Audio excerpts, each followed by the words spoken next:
Give it up for your final storyteller, Richard Cardillo. Or Cardillo.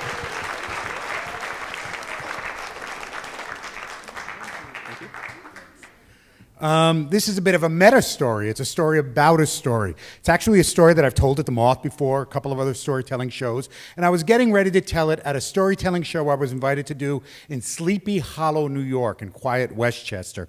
It's a wacky story, a little bawdy, a little naughty, and essentially it's a story that in 1992, my partner Peter gets really, really, really sick, and he tests positive for AIDS.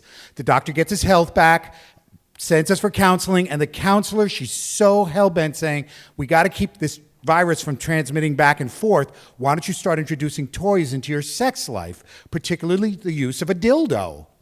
So we sent for a dildo by mail. It was accidentally delivered to our neighbor, who was an 86-year-old Orthodox Jewish woman, and she opened it up. Ha ha. So that's what happened. And the epilogue to that story was 16 years after that fact, my partner died, and about 6 months after that, I finally got my act together enough to do spring cleaning, clear out the 18 years of crap that we had amassed, and have a yard sale. And I wanted to use that spring cleaning rule.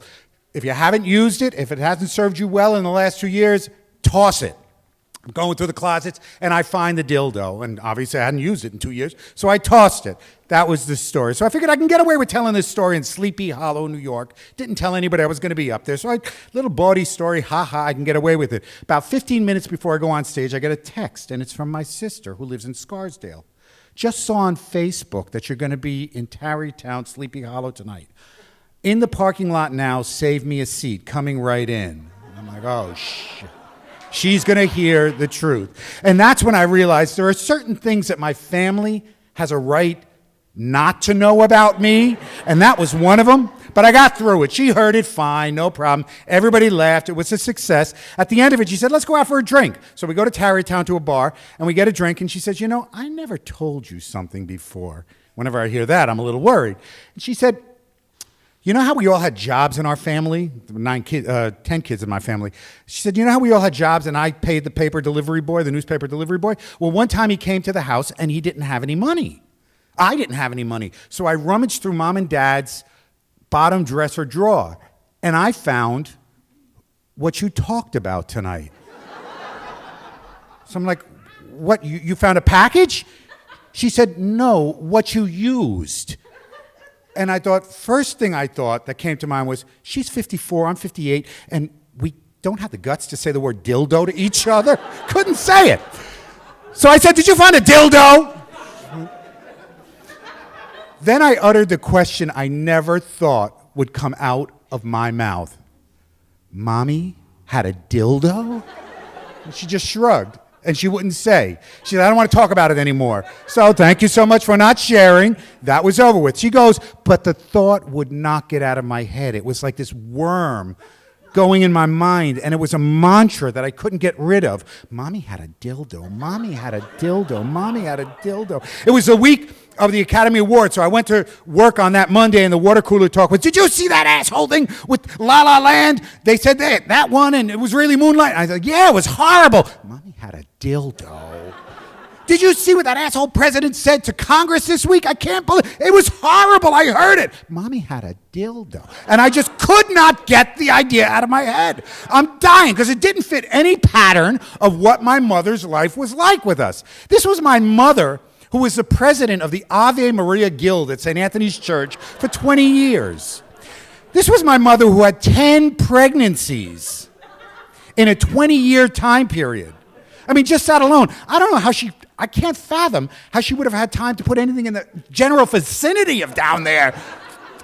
This was my mother who would say the rosary with us on Friday nights. I could not get this idea out of my head. So I started asking friends. I started saying, you know, friends my age, I'm 58.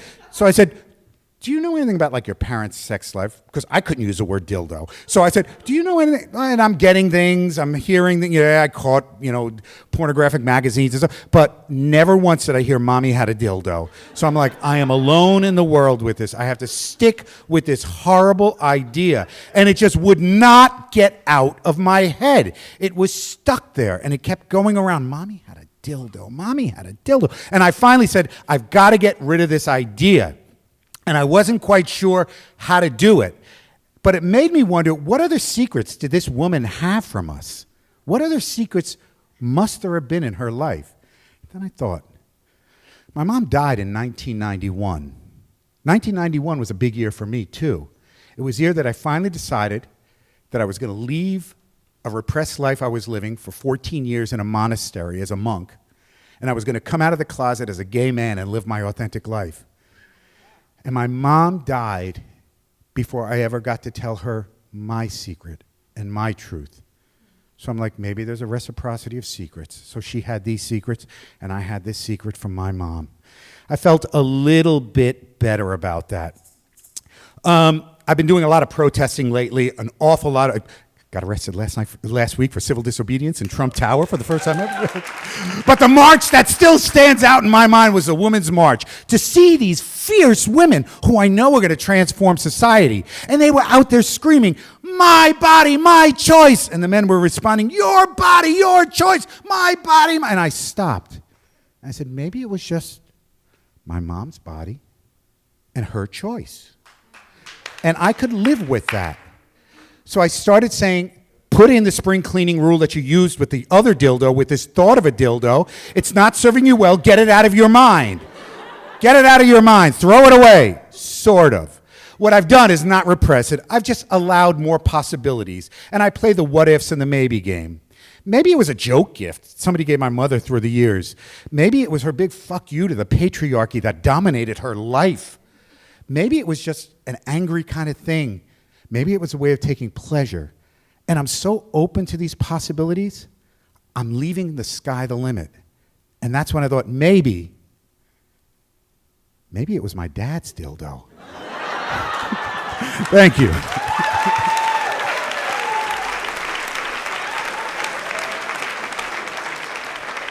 Richard.